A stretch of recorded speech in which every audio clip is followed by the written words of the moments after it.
अस्सलाम वालेकुम, मेरा नाम यासिन हनीफ है और आज हम पीपीएससी का टेस्ट डिस्कस करेंगे जो कि लेक्चर फिजिक्स के लिए 2014 और 15 में आया था। तो टेस्ट की तरफ चलते हैं जी। क्वेश्चन नंबर 1 है हमारे पास, a vector is a tensor of rank.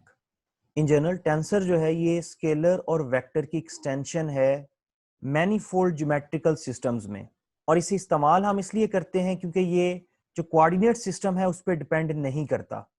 अब टेंसर के रैंक या ऑर्डर का क्या मतलब है?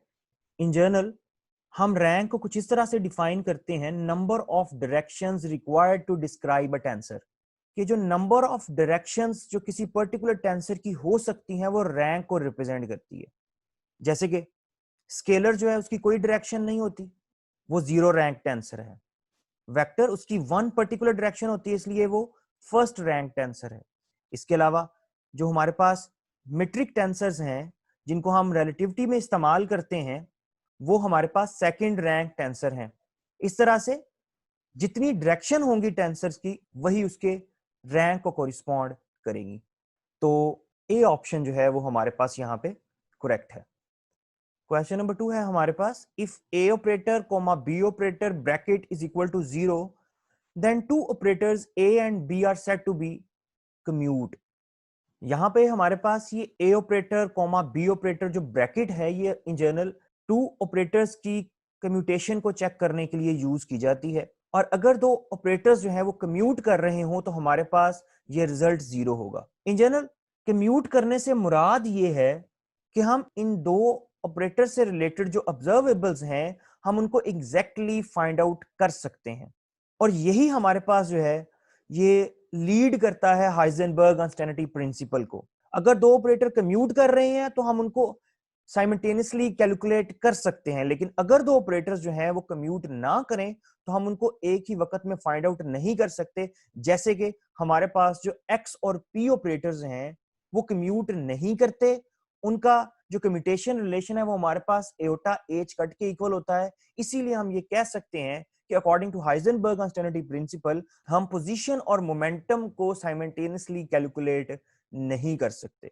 तो ये जो कम्यूटेशन रिलेशन है ये हमें इन जनरल लीड करता है अनस्टेनिटी प्रिंसिपल की तरफ। तो भाई इस क्वेश्चन का आंसर जो है वो हमारे पास सी ऑप्शन है जी। क्वेश्चन नंबर 3 है, partial rho divide by partial t plus divergence of J is equal to 0 is called. ये रिलेशन है जी इक्वेशन ऑफ कंटिन्यूटी का इलेक्ट्रोडायनामिक्स में, जो कि ये गवर्न करता है कि किस तरह से अगर करंट जो है वो फ्लो करेगा तो चार्जेस में with respect to time variation आ रही होती है। यहां पर जे इलेक्ट्रिक करंट डेंसिटी है और रो जो है वो चार्ज डेंसिटी है। क्वेश्चन नंबर 4 है, first law of thermodynamics is a special form of law of conservation of energy. जो हमारे पास फर्स्ट लॉ है थर्मोडायनेमिक्स का, delta Q plus delta U plus W, वो in general law of conservation of energy को correspond करता है। Question number 5, in spherical polar coordinates the range of 5 variable is from. तो भाई स्फेरिकल पोलर कोऑर्डिनेट्स में हमारे पास तीन वेरिएबल्स हैं, आर थीटा और फाई। आर वेरी करता है from 0 to infinite, theta very करता है फ्रॉम 0 टू 2 पाई, और फाई जो है जो कि एंगल है जी एक्सिस के साथ ये वेरी करता है 0 से पाई तक। तो सी ऑप्शन यहां पर हमारे पास करेक्ट है। क्वेश्चन नंबर 6 है, moment of inertia is a tensor of rank. Moment of inertia एक स्केलर क्वांटिटी है, तो डेफिनेटली स्केलर जो है उनका रैंक जो है वो 0 होता है, तो सी ऑप्शन करेक्ट है। Question number 7, the range of projectile will be same when the angles of projections are. Projectile के लिए अगर दो एंगल्स का सम जो है वो 90 डिग्री हो तो रेंज सेम होती है। इन जनरल रूल ये है कि अगर हमारे पास दो एंगल्स इस तरह से लिए गए हैं कि एक एंगल जो है वो जितना 45 से ज्यादा है दूसरा एंगल उतना ही 45 से कम है, तो दोनों के लिए रेंज जो है वो इक्वल होगी। यहां पर जो बी ऑप्शन है वो इसके अकॉर्डिंगली करेक्ट है, क्योंकि 45 से 15 ज्यादा है 60 डिग्री एंगल और 15 कम है 30 डिग्री एंगल। तो 60 डिग्री और 30 डिग्री के लिए रेंज हमारे पास जो है वो सेम होगी। Question number 8, the work done bye compound pendulum in one complete oscillation is 0। Complete one oscillation में दोबारा से पेंडुलम अपनी ओरिजिनल पोजीशन पे आ जाएगा तो लाजमी तौर पर हमारे पास जो नेट डिस्प्लेसमेंट है वो 0 होगा और हमारे पास वर्क डन भी 0 होगा। Question number 9, a man inside an artificial satellite feels weightlessness because the force of attraction due to earth is। अगर कोई आदमी आर्टिफिशियल सैटेलाइट पर है और उसका वेट 0 अपीयर हो रहा है तो डेफिनेटली उस पर जो फोर्स अमल कर रही होगी वो जमीन की ग्रेविटेशनल फोर्स ऑफ अट्रैक्शन है, जो कि सबब बनती है सेंट्रीपिटल फोर्स का। तो बी ऑप्शन हमारे पास करेक्ट है और इसके अकॉर्डिंगली जो सैटेलाइट का एक्सेलरेशन है वो हमारे पास सेंट्रीपिटल एक्सेलरेशन बराबर होगा ग्रेविटेशनल एक्सेलरेशन के। और वो तमाम ऑब्जेक्ट्स जो ग्रेविटेशनल एक्सेलरेशन रखते हैं स्पेस में वो फ्री फॉल कंडीशन में होते हैं, यानी कि उनका वेट जो है वो 0 अपीयर होता है, यानी कि वो वेटलेसनेस की हालत में होते हैं। क्वेश्चन नंबर 10 है, the component of a vector p along y-axis is p magnitude divided by 2, the angle made by the vector with the horizontal is।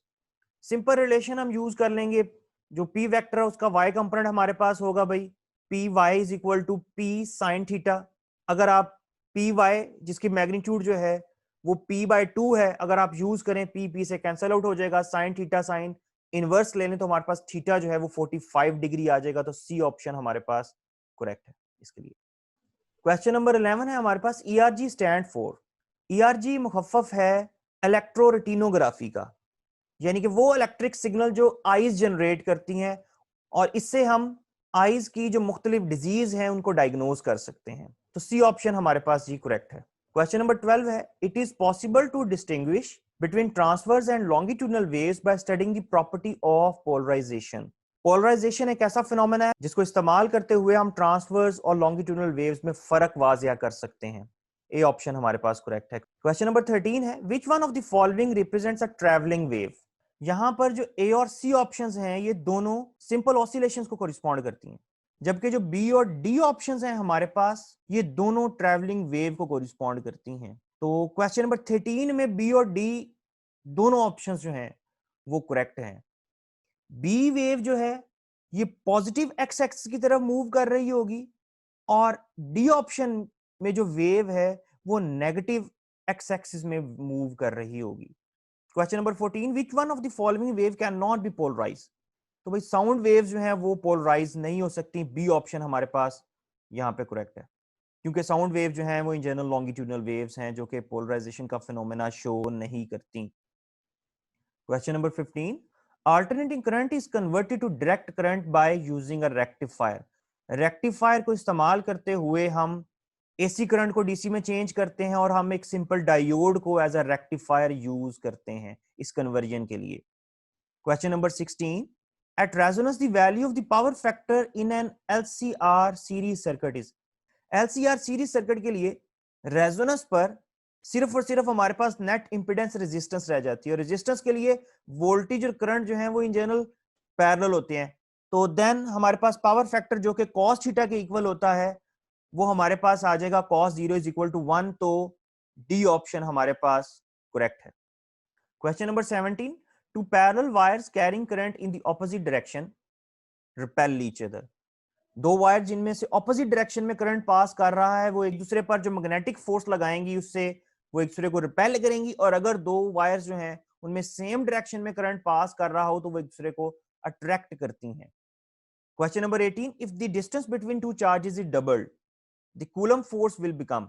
अगर डिस्टेंस डबल कर दिया जाए, डिस्टेंस जो है वो फोर्स के साथ स्क्वायर के साथ रिलेटेड है, तो अगर डिस्टेंस डबल हो रहा है तो हम जब डबल का स्क्वायर लेंगे तो हमारे पास 4 टाइम वाला फैक्टर आ जाएगा। तो इस तरह से हम क्या नोट कर सकते हैं कि फोर्स जो है हमारी वो रिड्यूस हो जाती है 4 टाइम्स। तो ए ऑप्शन हमारे पास करेक्ट है। क्वेश्चन नंबर 19, एन इलेक्ट्रिक और magnetic field can not accelerate. Simple, neutron. Neutron क्योंकि चार्जलेस पार्टिकल है तो इस वजह से इलेक्ट्रिक और मैग्नेटिक फील्ड उस पर कोई असर नहीं रखती और ना ही उसे एक्सेलरेट कर सकती हैं। क्वेश्चन नंबर 20 है हमारे पास, the penetrating power of X ray increases with. X ray की पेनिट्रेशन पावर उसकी एनर्जी पे डिपेंड करती है और एनर्जी जो है वो फ्रीक्वेंसी पे डिपेंड करती है। इस वजह से अगर फ्रीक्वेंसी में चेंज आएगा तो पेनिट्रेशन पावर चेंज होगी, अदरवाइज चेंज नहीं होगी। वेलोसिटी जो है उसमें चेंज इसलिए नहीं आ सकता क्योंकि एक्सरे जो है वो इलेक्ट्रोमैग्नेटिक रेज हैं और उनकी जो स्पीड है वो स्पीड ऑफ लाइट के इक्वल होती है, जो कि कांस्टेंट है। तो इसका जो आंसर है वो हमारे पास सी ऑप्शन में भी करेक्ट हो सकती है, इस सेंस में कि इंटेंसिटी के बढ़ाने से ज्यादा रेज हैं और ज्यादा पेनिट्रेशन जो है वो मुमकिन हो। Question number 21, some amount of heat given to gas under isothermal condition will result in general हमारे पास फर्स्ट लॉ ऑफ थर्मोडायनेमिक्स है delta Q is equal to delta U plus W। Isothermal के case में delta U हमारे पास zero होगा, internal energy में कोई चेंज नहीं आएगा, तो जो आप हीट दे रहे हैं वो सारी की सारी जो है वो वर्क डन देगी। तो इन जनरल इसके लिए हमारे पास ए ऑप्शन करेक्ट है। Question number 22, z component of r cross p. R हमारे पास जो है वो पोजीशन वेक्टर है, पी जो है वो मोमेंटम वेक्टर है, इन दोनों का क्रॉस प्रोडक्ट लेना है। अगर आप आर क्रॉस पी लेते हैं, इसको ओपन करें तो आई जे के आ जाएगा, आर की जगह जो है वो एक्स वाई जी आ जाएंगे उसमें, और पी के लिए P X P Y P G आ जाएगा। और अगर आप इसको ओपन करते हैं तो जी कंपोनेंट हमारे पास जो है वो इक्वल होगा x P y minus y p x, क्योंकि जी कंपोनेंट में जी पार्ट शामिल नहीं होगा। अगर आप डिटर्मिनेंट ओपन करें तो जो लास्ट के वाला जो पार्ट है वो हमारे पास सी ऑप्शन देगा। क्वेश्चन नंबर 23 है, the heaviest class of elementary particles consist of the. Photon electromagnetic rays हैं, लेप्टॉन्स जो हैं ये फंडामेंटल पार्टिकल्स हैं, मेसॉन्स जो हैं ये कॉम्बिनेशन है क्वार्क और एंटी क्वार्क का, और बेरियंस जो है हमारे पास उसमें 3 क्वार्क्स होते हैं। तो सबसे जो हैवीएस्ट पार्टिकल्स हैं वो इन जनरल बेरियंस हैं, तो डी ऑप्शन हमारे पास करेक्ट है। Question number 24, the quantum number which is not involved in describing the orbit of an atomic electron is, वो है जी हमारे पास स्पिन क्वांटम नंबर, जो कि सिर्फ और सिर्फ इलेक्ट्रॉन की स्पिन को कोरिस्पॉन्ड करता है कि स्पिन अप है या डाउन है, ये नहीं बताता कि इलेक्ट्रॉन की पोजीशन क्या है। जबकि एन एम और एल जो हैं इनसे हम एग्जैक्ट इलेक्ट्रॉन की पोजीशन को डिटरमिन कर सकते हैं विद इन एन एटम, तो डी ऑप्शन करेक्ट है इस केस में। Question 25, the ionization energy of an atom relative to binding energy of the nucleus is। किसी भी एटम की जो आयोनाइजेशन एनर्जी होती है वो हमेशा कम होती है, जबकि जो बाइंडिंग एनर्जी है with respect to ionisation energy वो बहुत ही ज्यादा होती है। तो इसका मतलब है सी ऑप्शन जो है वो हमारे पास इसके लिए करेक्ट है। Question 26, macroscopic coordinates do not involve special assumptions about structure of matter, radiations, fields. Macroscopic coordinates जो हैं उनकी बेसिक assumptions ही ये हैं कि वो इन्वॉल्व नहीं करते मैटर को, रेडिएशंस को और फील्ड्स को। तो इन जनरल डी ऑप्शन जो है वो यहाँ पर हमारे पास करेक्ट है। और इन जनरल मैक्रोस्कोपिक कोऑर्डिनेट्स जो हैं इन्हें हम स्टडी करते हैं थर्मोडायनेमिक्स में, और ये कोऑर्डिनेट्स हैं टेम्परेचर, वॉल्यूम, प्रेशर, डेंसिटी वगैरह।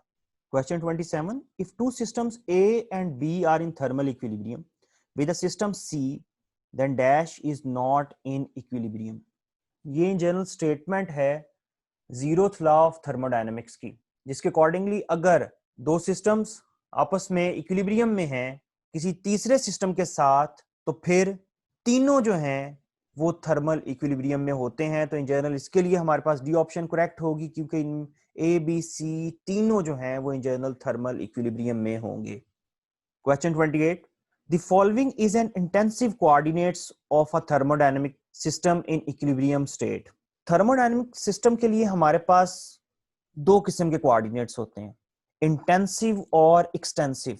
इंटेंसिव कोऑर्डिनेट्स जो है ये ऐसे कोऑर्डिनेट हैं जो मैटर की इंडिविजुअल प्रॉपर्टीज पे डिपेंड नहीं करते, जैसे कि प्रेशर और टेम्परेचर, ये ओवरऑल प्रॉपर्टीज डिफाइन करते हैं।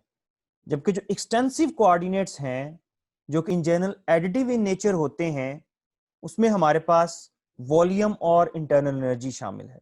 तो भाई यहां पर प्रेशर जो है वो इन जनरल इंटेंसिव कोऑर्डिनेट्स को रिप्रेजेंट करता है।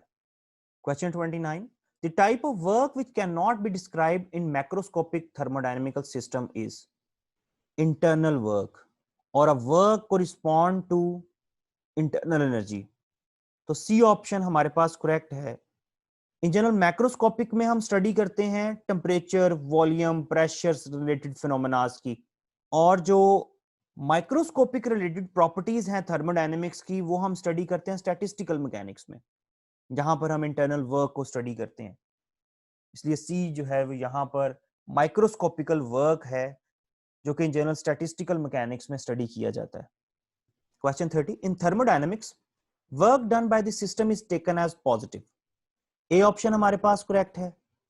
In general work done by the system जो है उसमें वॉल्यूम बढ़ता है, वॉल्यूम में इजाफा होता है, और वर्क डन बराबर है हमारे पास पी डेल्टा वी।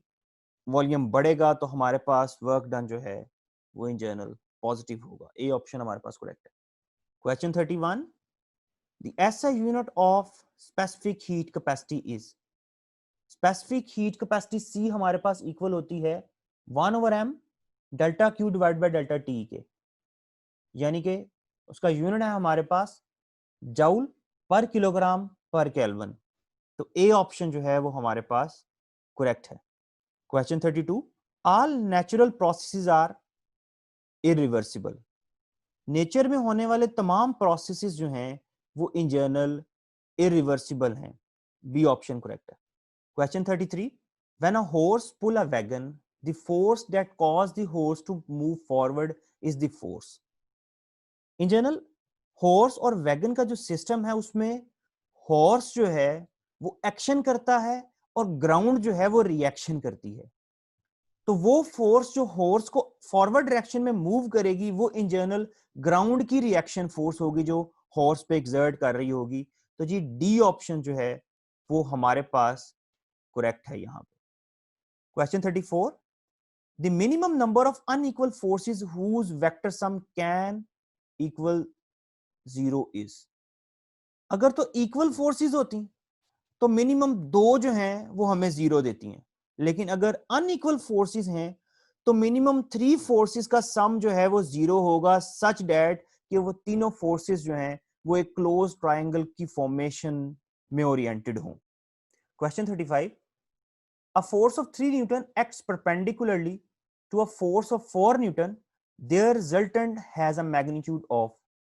रिजल्टेंट का रिलेशन इन जनरल हमारे पास होता है R is equal to square root F1 square plus F2 square plus 2F1 F2 cos theta.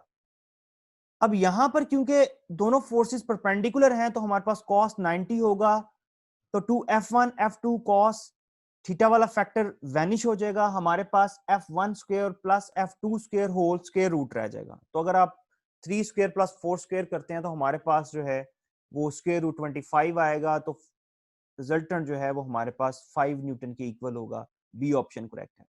Question 36, a body in equilibrium may not have acceleration. कि जी अगर हमारे पास कोई body जो है वो इक्विलिब्रियम में है तो उसका एक्सेलरेशन जो है वो लाजमी तौर पर जीरो होना चाहिए। Question 37, in order to cause a moving body to pursue a circular path, it is necessary to apply a centripetal force। अगर आप चाहते हैं कि कोई ऑब्जेक्ट जो है वो दायरे में मूव करे तो आपको लाजमी तौर पर एक सेंट्रिपिटल फोर्स लगाना होगी जिससे वो ऑब्जेक्ट दायरे में मूव करेगा, और सेंट्रीफ्यूगल फोर्स जो है वो इस सेंट्रिपिटल फोर्स के रिएक्शन के तौर पर अपीयर होती है, इसलिए डी ऑप्शन यहाँ पे करेक्ट है। Question 38, a hole is drilled through the earth along a diameter and a stone dropped into it. When the stone is at the center of the earth, it has। जब stone centre में पहुंचेगा तो वहां पर जी की value zero होगी, और अगर जी जीरो होगा तो वेट जीरो हो जाएगा, पोटेंशियल एनर्जी जीरो हो जाएगी, एक्सेलरेशन भी जीरो होगा उसका, देन उसके पास सिर्फ और सिर्फ उसका मास होगा। तो ए ऑप्शन जो है वो हमारे पास करेक्ट है। Question 39, the rotational analogue of force in linear motion is torque. जो काम लीनियर मोशन में फोर्स करती है वही काम रोटेशनल मोशन में टॉर्क करता है, यानी कि ये दोनों मोशन जनरेट करते हैं अपने रिस्पेक्टिव सिस्टम्स में। Question 40, according to Hooke's law the force needed to elongate an elastic body by an amount S is proportional to. According to Hooke's law F directly proportional होता है displacement के। तो अगर यहां पर डिस्प्लेसमेंट S है तो फोर्स जो है वो S के प्रोपोर्शनल होगी, और ए ऑप्शन हमारे पास करेक्ट है। क्वेश्चन 41 है, A shearing stress that acts on a body affects its.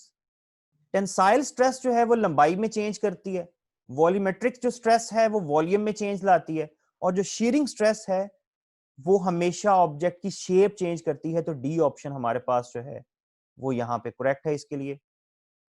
Question 42, in simple harmonic motion there is always a constant ratio between the displacement of the mass and its. In general simple harmonic motion के लिए हम पढ़ते हैं acceleration जो है वो directly proportional होता है डिस्प्लेसमेंट के। तो इन जनरल एक्सेलरेशन और डिस्प्लेसमेंट की जो रेशियो है वो हमारे पास कांस्टेंट होगी। तो बी ऑप्शन जो है वो हमारे पास करेक्ट है इसके लिए। क्वेश्चन 43 है, waves transmit from one place to another place energy. Wave energy को एक जगह से दूसरी जगह कैरी करती है। Question 44, of the following properties of a wave the one that is independent of the other is. In general wave के लिए हमारे पास रिलेशन होता है जी v is equal to F lambda. v f और लैम्डा आपस में रिलेट करती हैं और एम्पलीट्यूड जो है वो इंडिपेंडेंट है। तो ए ऑप्शन करेक्ट है। Question 45, when a sound waves goes from air into water the quantity that remains unchanged is its frequency. जब भी दो वेव्स एक मीडियम से दूसरे मीडियम में एंटर होती हैं तो हमेशा उनकी फ्रीक्वेंसी पे कोई फर्क नहीं पड़ता। उनकी स्पीड चेंज हो जाती है, उनका एम्पलीट्यूड चेंज हो जाता है, उनकी वेवलेंथ चेंज हो जाती है, लेकिन फ्रीक्वेंसी मीडियम के चेंज करने से चेंज नहीं होती।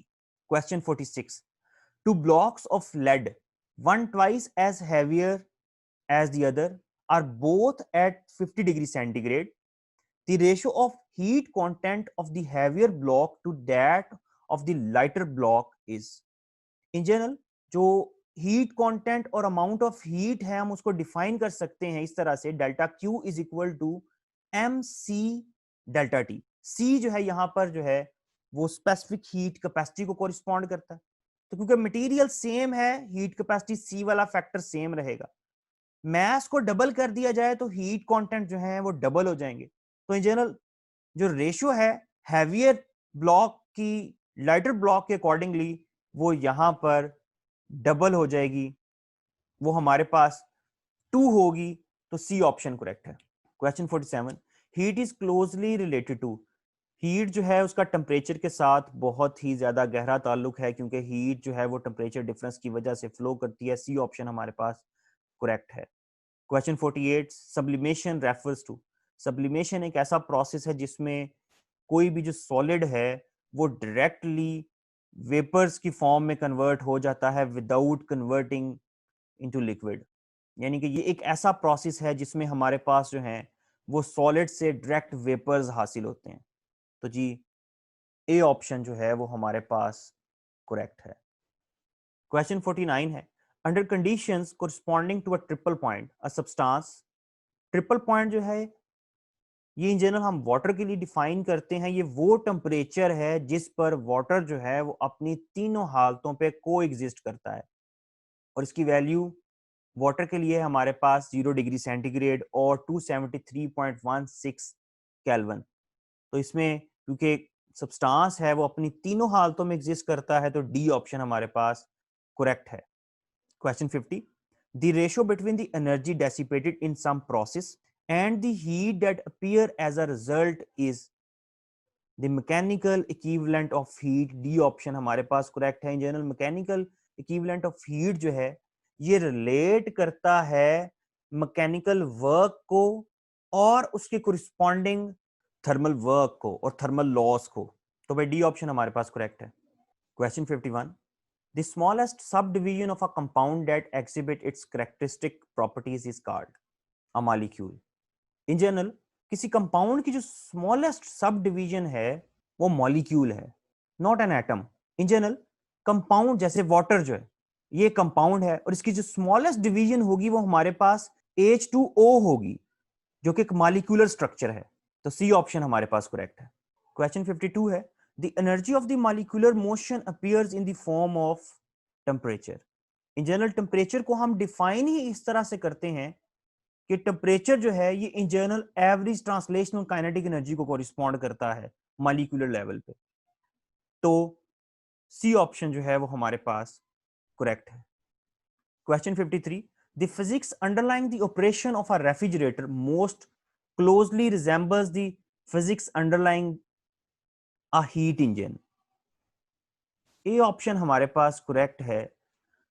रेफ्रिजरेटर और हीट इंजन जो हैं ये दोनों वर्क करते हैं सेकंड लॉ ऑफ थर्मोडायनेमिक्स के अकॉर्डिंगली, और ये दोनों एक दूसरे के रिवर्स प्रोसेस हैं।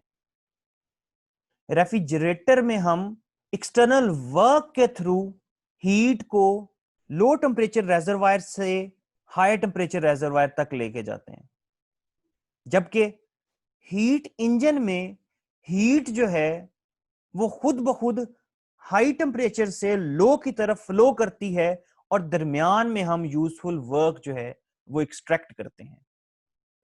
Question 54, the law that governs the force between electric charges bears the name of।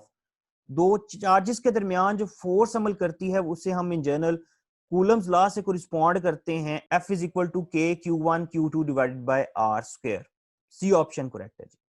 Question 55, the electron volt is a unit of energy. Electron volt जो है ये एनर्जी का एक स्मॉल यूनिट है जिसको हम इन जनरल एटॉमिक और nuclear physics में इस्तेमाल करते हैं। Question 56, a certain wire has a resistance R, the resistance of another wire identical to the first except for having the twice its diameter is। भाई अगर डायमीटर को double कर दिया जाए तो डायमीटर के डबल करने से एरिया जो है वो 4 टाइम इंक्रीज कर जाएगा, और एरिया और रेजिस्टेंस जो है वो आपस में इनवर्सली रिलेटेड है। अगर एरिया 4 टाइम इंक्रीज कर जाएगा तो रेजिस्टेंस 4 टाइम जो है वो कम हो जाएगी, तो ए ऑप्शन हमारे पास करेक्ट है। Question 57, the separation between the plates of a parallel plate capacitor whose original capacitance was C is doubled, the capacitance is now। अगर पैरेलल प्लेट कैपेसिटर के केस में सेपरेशन को डबल कर दिया जाए तो कैपेसिटेंस हाफ रह जाती है, क्योंकि सेपरेशन डी जो है वो कैपेसिटेंस के साथ इनवर्सली रिलेटेड है। तो बी ऑप्शन हमारे पास करेक्ट है, कैपेसिटेंस जो है वो हाफ रह जाएगी। Question 58, the time required to charge a capacitor depends upon the. किसी भी कैपेसिटर की चार्जिंग के लिए हम एक टाइम कांस्टेंट डिफाइन करते हैं जो कि इक्वल होता है product of resistance and capacitance के उस सर्किट के अंदर पर्टिकुलरली। तो भाई जो टाइम कांस्टेंट है वो डिपेंड करता है कैपेसिटेंस और रेजिस्टेंस पे, तो डी ऑप्शन करेक्ट है। Question 59, a current is flowing north along a power line, the direction of magnetic field above it neglecting the earth magnetic field is. भाई अगर करंट जो है वो नॉर्थ डायरेक्शन में है और आपने अपर साइड पर मैग्नेटिक फील्ड को डिफाइन करना है वायर की, तो हम राइट हैंड रूल से देख सकते हैं कि अगर थंब जो है वो करंट की डायरेक्शन को कॉरिस्पॉन्ड करे तो जो फिंगर्स हैं वो मैग्नेटिक फील्ड की डायरेक्शन को बताएंगी, और अपर साइड पे जो मैग्नेटिक फील्ड की डायरेक्शन है वो ईस्ट वर्ड होगी, जबकि जो लोअर साइड है वहां पे जो डायरेक्शन है वो वेस्ट वर्ड होगी। तो बी ऑप्शन हमारे पास जो है वो करेक्ट है। Question 60, when a diamagnetic substance is inserted in a current carrying coil the magnetic field. अब अगर आप डायमैग्नेटिक सब्सटेंस को किसी एक्सटर्नल मैग्नेटिक फील्ड में रखेंगे तो तमाम डाइपोल्स जो हैं डायमैग्नेटिक मटेरियल्स के वो मैग्नेटिक फील्ड की डायरेक्शन में अलाइन नहीं होते, बल्कि उसकी ऑपोजिट डायरेक्शन में अलाइनमेंट शो करने की कोशिश करते हैं, जिसकी वजह से हम कह सकते हैं कि नेट मैग्नेटिक फील्ड जो है वो डिक्रीज हो जाएगी। ए ऑप्शन करेक्ट है। Question 61, the time required for a charge particle to make a complete revolution in a magnetic field does not depend upon. ये इन जनरल हम साइक्लोट्रॉन की बात कर रहे हैं, और हम साइक्लोट्रॉन की जो फ्रीक्वेंसी और टाइम पीरियड है उससे रिलेटेड बात कर रहे हैं। तो भाई अगर आप मैग्नेटिक फोर्स जो कि एक चार्ज पार्टिकल पर अमल करती है उसको सेंटीमीटर फोर्स के इक्वल रख दें तो वहां से हमारे पास वेलोसिटी का रिलेशन आ जाता है QRB डिवाइड बाय M। और अगर आप इस V के रिलेशन को यूज करते हैं साइक्लोट्रॉन के पीरियड के रिलेशन में जो कि हमारे पास है जी 2πr डिवाइड बाय V, तो V को यूज करने से R जो है वो कैंसिल हो जाएगा तो हमारे पास जो साइक्लोट्रॉन के पीरियड का रिलेशन आ जाता है वो है जी हमारे पास 2πm डिवाइडेड बाई QB। और ये रिलेशन जो है ये हमें बता रहा है कि जो साइक्लोट्रॉन का जो टाइम पीरियड है वो वेलोसिटी पे डिपेंड नहीं करता, यानी कि वो एनर्जी पे डिपेंड नहीं करता। सी ऑप्शन करेक्ट है। Question 62, the fact that an electric field is produced in a conductor whenever magnetic lines of force moves across it is referred to as, यानी कि वो कौन सा कानून है जो हमें ये बताता है कि हम करंट को इंड्यूस कर सकते हैं अगर आप किसी मैग्नेट को किसी कंडक्टर की सराउंडिंग में मूव करवाएं। तो वो है जी हमारे पास Faraday's law of electromagnetic induction, जिसको इस्तेमाल करते हुए हम इंड्यूस ईएमएफ और इंड्यूस करंट रिलेटेड जो फिनोमेनाज हैं उसे स्टडी कर सकते हैं। तो सी ऑप्शन करेक्ट है। क्वेश्चन 63 है, Lenz's law is a consequence of the law of conservation of energy. In general Lenz's law जो है ये law of conservation of energy की एक अदर फॉर्म है जिसको हम इस्तेमाल करते हैं इंड्यूस ईएमएफ और इंड्यूस करंट की डायरेक्शन को फाइंड आउट करने के लिए। Question 64, a dynamo is often set to generate electricity, it actually act as the source of EMF. In general dynamo जो है वो मैकेनिकल एनर्जी को इलेक्ट्रिकल एनर्जी में कन्वर्ट करता है। ये एक इंड्यूस ईएमएफ का सोर्स है। बी ऑप्शन करेक्ट है। Question 65, the time required for a current to be established in a circuit depend upon the, इसके लिए हमें ये पता होना चाहिए कि ये किस सर्किट की बात की जा रही है। अगर तो ये सर्किट जो है ये आरएल सर्किट है जिसमें हमारे पास रेजिस्टेंस और इंडक्टेंस दोनों हैं, तो फिर तो भाई डेफिनेटली इसका आंसर जो है वो ए ऑप्शन होगा, क्योंकि आरएल सर्किट के लिए जो हमारे पास टाइम कांस्टेंट होता है उसकी वैल्यू है हमारे पास tau is equal to L divide by R. तो ए ऑप्शन करेक्ट होगी। और अगर इसे जर्नल सेंस में देखा जाए तो फिर इसके लिए हमारे पास डी ऑप्शन करेक्ट है कि जी टोटल जो करंट की मैग्नीट्यूड है उसके अकॉर्डिंगली जो है वो सर्किट में करंट जो है वो स्टैब्लिश होगा। देन जो है वो डी ऑप्शन करेक्ट है। Question 66, which of the following is not electromagnetic in nature. In general beta raise जो हैं ये इलेक्ट्रोमैग्नेटिक इन नेचर नहीं होती। ये तो इन जनरल इलेक्ट्रॉन है फॉर नेगेटिव बीटा डिके और पॉजिट्रॉन है फॉर पॉजिटिव बीटा डिके। तो डी ऑप्शन करेक्ट है। Question 67, beats are the results of, beats जो है ये in general periodic rise and fall है in the intensity of wave में, जो कि अकर करता है जब हम दो स्लाइटली वेरिंग फ्रीक्वेंसीज की वेव्स को मिक्स करते हैं। तो जहां पर क्रस्ट पे क्रस्ट होगा वहां पे कंस्ट्रक्टिव इंटरफेरेंस होती है और जहां क्रस्ट पे ट्रफ होगा वहां पे डिस्ट्रक्टिव इंटरफेरेंस होती है। तो इन जनरल बीट्स का जो पैटर्न है वो हमारे पास आता है कंस्ट्रक्टिव और डिस्ट्रक्टिव दोनों इंटरफेरेंस की वजह से। तो डी ऑप्शन जो है वो हमारे पास करेक्ट है यहाँ पे। Question 68, longitudinal waves do not exhibit, longitudinal waves जो हैं वो पोलराइजेशन के फिनोमेना को शो नहीं करती। डी ऑप्शन जो है वो हमारे पास करेक्ट है। Question 69, a crucial experiment that lead to the theory of relativity was performed by Michelson and Morley. Michelson and Morley experiment जो है ये बहुत ही एक्स्ट्राऑर्डिनरी किस्म का एक एक्सपेरिमेंट था जिसमें इन्होंने ईथर की आइडेंटिफिकेशन के लिए टेस्ट किया था स्पीड ऑफ लाइट को डिफरेंट डायरेक्शंस में, ताकि ईथर की मौजूदगी का पता लगाया जा सके। ईथर जो है एक ये स्पोज्ड सब्सटेंस था जिसे स्पोज किया जाता था कि वो एग्जिस्ट करता है हमारे चारों तरफ, जिसमें इलेक्ट्रोमैग्नेटिक वेव्स जो हैं वो प्रोपगेट करती हैं। यानी कि ईथर को ये समझा जाता था कि वो इलेक्ट्रोमैग्नेटिक वेव्स के लिए एक मीडियम है। लेकिन इस एक्सपेरिमेंट के जो रिजल्ट थे वो ये गारंटी करते थे कि स्पीड ऑफ लाइट जो है वो हर डायरेक्शन में इररिस्पेक्टिव ऑफ ईथर जो है वो सेम है। इन जनरल इसने ये प्रूव किया था कि ईथर एग्जिस्ट नहीं करता और स्पीड ऑफ लाइट जो है ये एक यूनिवर्सल कांस्टेंट है, जो देन आइंस्टाइन की थ्योरी ऑफ रिलेटिविटी की तरफ हमें लेकर जाता है। तो ए ऑप्शन करेक्ट है जी। Question 70, an observer moves past a stationary electron on the earth surface, his instruments measure. अब यहाँ पे क्योंकि रिलेटिव मोशन इन्वॉल्व है, इसलिए एक रेस्ट पे रखा हुआ जो इलेक्ट्रॉन है वो उस ऑब्जर्वर के अकॉर्डिंगली ऑपोजिट डायरेक्शन में मूव कर रहा होगा। तो हम कह सकते हैं कि चार्ज मूव कर रहा है तो उसकी सराउंडिंग में इलेक्ट्रिक फील्ड भी होगी और मैग्नेटिक फील्ड भी होगी, इसलिए यहाँ पे सी ऑप्शन जो है वो करेक्ट है। Question 71, relative to the original photon, the photon that emerged from a collision with an electron has। अब ये इन जनरल कॉम्पटन इफेक्ट का केस है जिसमें जब एक फोटोन और स्पेसिफिकली एक एक्सरे जो है जब उसको बम्बार्ड किया जाता है, वो जब एक टारगेट इलेक्ट्रॉन से स्कैटर होती है तो उसकी जो वेवलेंथ जो है वो बढ़ जाती है क्योंकि उसकी एनर्जी जो है वो कम हो जाती है। तो इसके लिए हमारे पास सी ऑप्शन जो है वो करेक्ट है। Question 72, modern physical theories indicate that all particles exhibit wave behavior. No. Only moving particles exhibit wave behavior. Yes.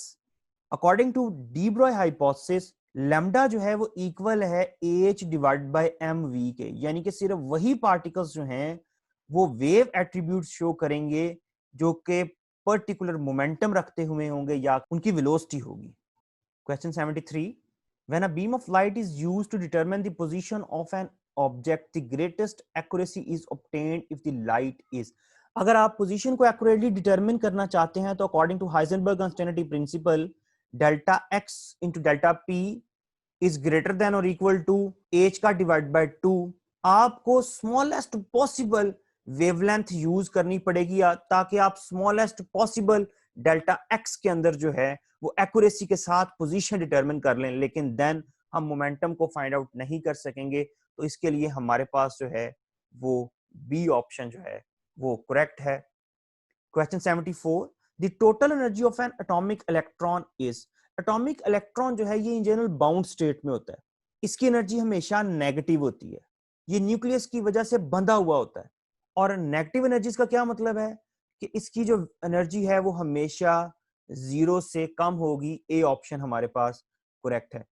Question 75, a hydrogen atom is in its ground state when its orbital electron is in its lowest energy level।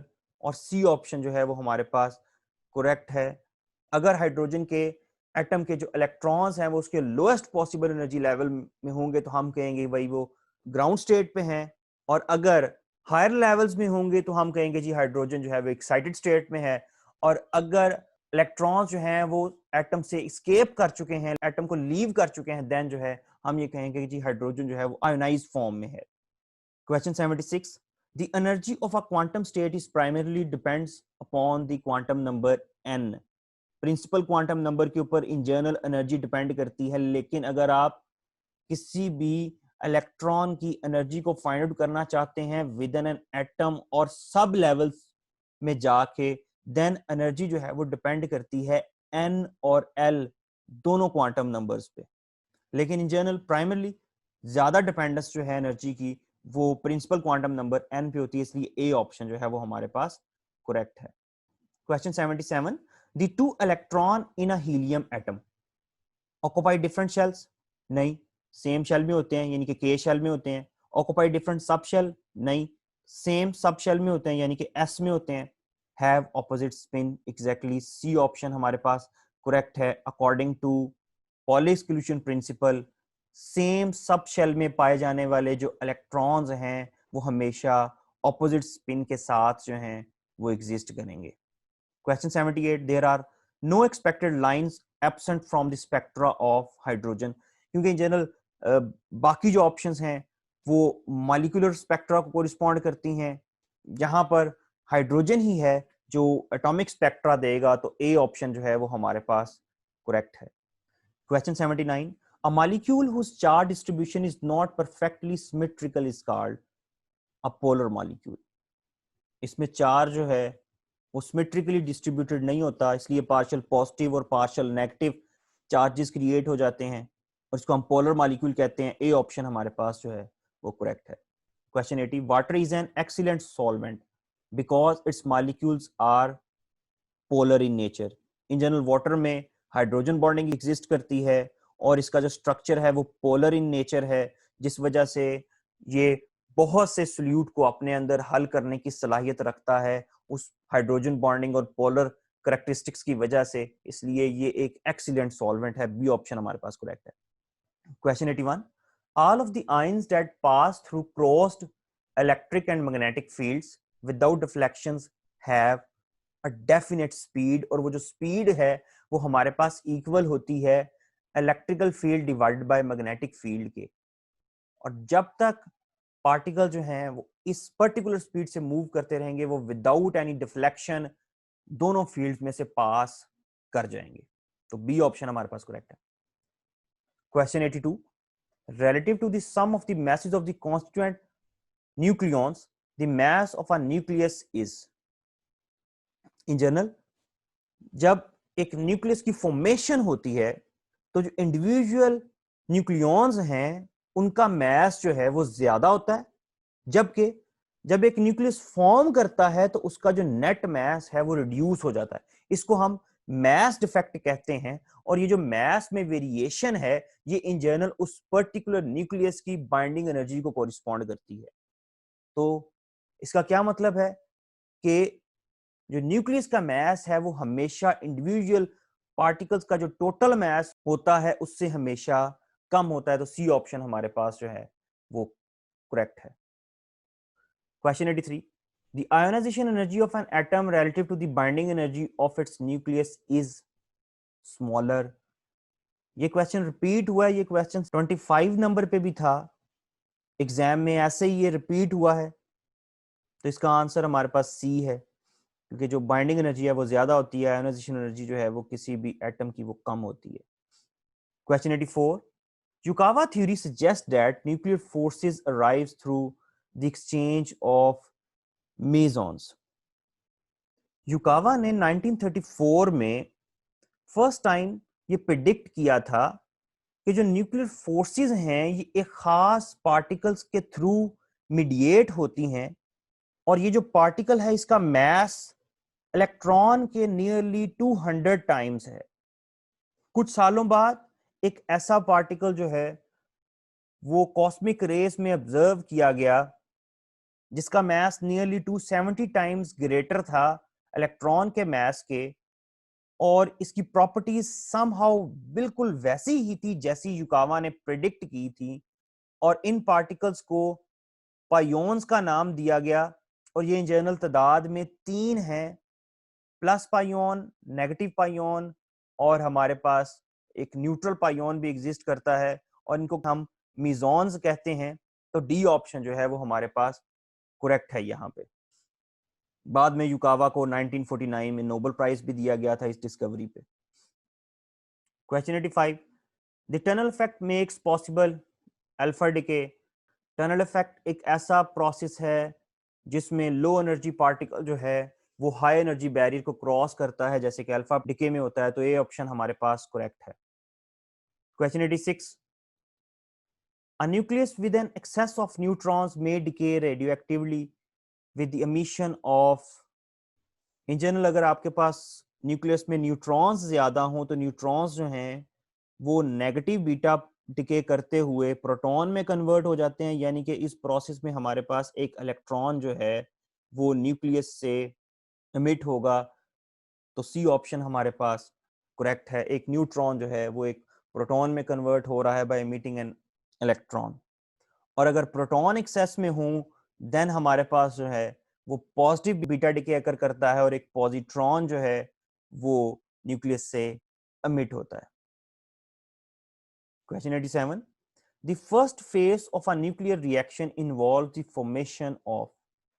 किसी भी nuclear reaction में सबसे पहले एक compound nucleus बनता है, then वो compound nucleus जो है वो रिएक्शन को कंप्लीट करता है। तो जी बी ऑप्शन हमारे पास जो है वो करेक्ट है। Question 88, of the following elementary particles the one that never decays in the free space is the proton।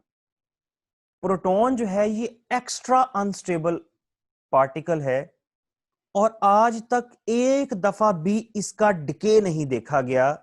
ये एक्सेप्शनली तौर पर स्टेबल पार्टिकल है, यहां तक कि बहुत सी थ्योरीज जो हैं ये प्रिडिक्ट करती हैं कि प्रोटॉन जो है इसका डिके होना चाहिए, लेकिन आज तक सिंगल डिके भी जो है वो ऑब्जर्व नहीं किया जा सका। तो सी ऑप्शन हमारे पास करेक्ट है।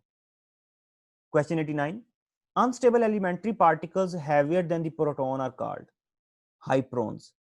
हाइप्रॉन्स जो हैं ये बेरियंस हैं, लेकिन इनका मास जो है ये प्रोटॉन और न्यूट्रॉन से थोड़ा ज्यादा होता है, और इनमें जो क्वार्क्स के कॉम्बिनेशन है उसमें एक स्पेशल क्वार्क एग्जिस्ट करता है जिसको हम स्ट्रेंज क्वार्क कहते हैं, जिसकी वजह से इनका जो स्ट्रक्चर है ये एक्स्ट्रा ऑर्डिनरी अनस्टेबल है, और ये इन जनरल ज्यादातर जो न्यूट्रॉन स्टार्स हैं वहीं पर एग्जिस्ट करते हैं। Question 90, a quantity not always conserved in the decay of elementary particle is। in general strangeness जो है ये एब्सोल्यूट नहीं रहती बहुत से रिएक्शन में, यानी कि जो स्ट्रेंजनेस नंबर है ये स्ट्रेंज फोर्स और जो इलेक्ट्रोमैग्नेटिक इंटरेक्शंस हैं उसमें तो कंजर्व रहता है, लेकिन अगर आप वीक इंटरेक्शंस की बात करें तो स्ट्रेंजनेस जो है वो कंजर्व नहीं रहती। तो डी ऑप्शन जो है ये इन जनरल यहाँ पे करेक्ट है, क्योंकि ये स्ट्रेंजनेस जो है ये हर डिके में कंजर्व नहीं रहती। Question 91, the grid is moved closer to the cathode without changing anything, the amplification factor of the wall will। अगर भाई ग्रिड को कैथोड के क्लोज कर दोगे वैक्यूम और जो सीआरओज हैं उनमें, तो एम्पलीफिकेशन फैक्टर जो है वो इंक्रीज कर जाएगा। ए ऑप्शन हमारे पास करेक्ट है। Question 92, on making grid potential excessively negative plate resistance. अगर आप ग्रिड पोटेंशियल इंक्रीज कर देते हैं तो ग्रिड पोटेंशियल जो है वो कैथोड से निकलने वाले इलेक्ट्रॉन्स को रोकेगा, ज्यादा पोटेंशियल कर देंगे ज्यादा रोकेगा, यानी कि करंट का फ्लो जो है वो कम हो जाएगा। तो इस इन जनरल इसका क्या मतलब है, रेजिस्टेंस इस केस में बढ़ जाएगी। कितनी बढ़ जाएगी, यहां तक कि वो इन्फिनिट भी हो सकती है।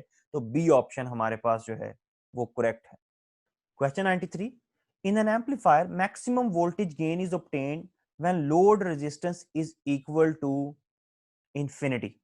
इन जनरल जो हमारे पास रिलेशन है एम्पलीफिकेशन के लिए वो है जी हमारे पास A is equal to beta R C divide by R I E, यानी कि अगर आर सी को मैक्सिमम रखा जाए तो एम्पलीफिकेशन जो है वो मैक्सिमम होगी। तो बी ऑप्शन जो है वो हमारे पास करेक्ट है।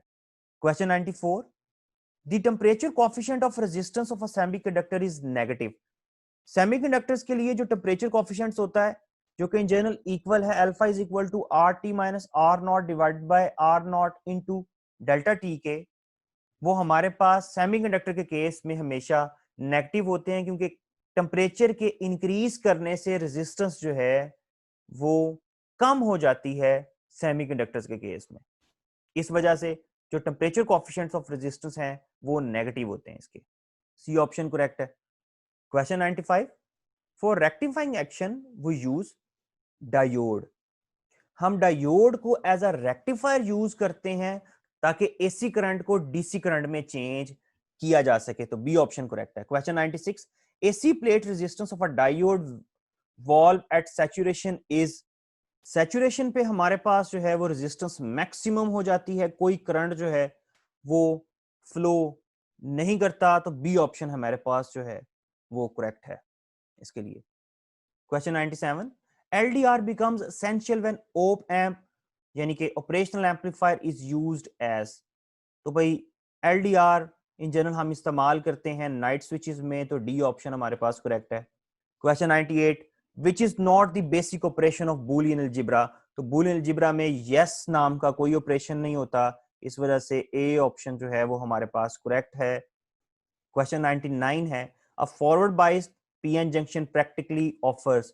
फॉरवर्ड बाइस केस में पीएन जंक्शन में से फ्रीली करंट पास कर सकता है, उसकी रेजिस्टेंस कम से कम होती है, इसलिए हम कह सकते हैं कि इसके लिए बी ऑप्शन जो है वो करेक्ट है।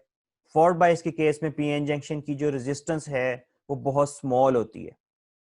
Last question a solid state detector basically is, एक जो सॉलिड स्टेट डिटेक्टर है वो इन जनरल क्या है? तो भाई सॉलिड स्टेट डिटेक्टर जो है वो इन जनरल एक पीएन जंक्शन होता है जिसको रिवर्स बाइस हालत में लगाया जाता है, जिसको इस्तेमाल करते हुए हम रेडिएशंस को डिटेक्ट कर सकते हैं। तो ए ऑप्शन जो है वो हमारे पास इसके लिए करेक्ट है। अभी हमने 100 एमसीक्यूज डिस्कस किए हैं और इन 100 में से नियरली 65 to 70% जो हैं वो एफएससी बेस हैं, 30 to 35% जो हैं वो एमएससी बेस हैं, और 5 से 10 ऐसे हैं जो कि लास्ट टाइम भी आ चुके हैं, यानी कि ये 2011 में भी आए थे, यानी कि जो रिपीट हुए हैं।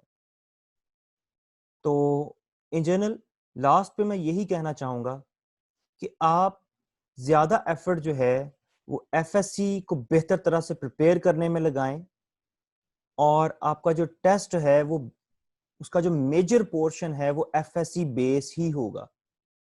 इसके अलावा मैं इस वीडियो की डिस्क्रिप्शन में कुछ लिंक्स शेयर कर रहा हूं जहां से एमसीक्यूज जो हैं वो लिए जा सकते हैं और पास्ट पेपर्स में आ चुके हैं, आप वो भी देख सकते हैं। इसके अलावा अपने काम को बेहतर अंदाज में कीजिए, स्मार्ट तरीके से कीजिए, और जिस चीज को आप अचीव करना चाहते हैं वो आपको मिल जाएगी। Best of luck. Allah Hafiz.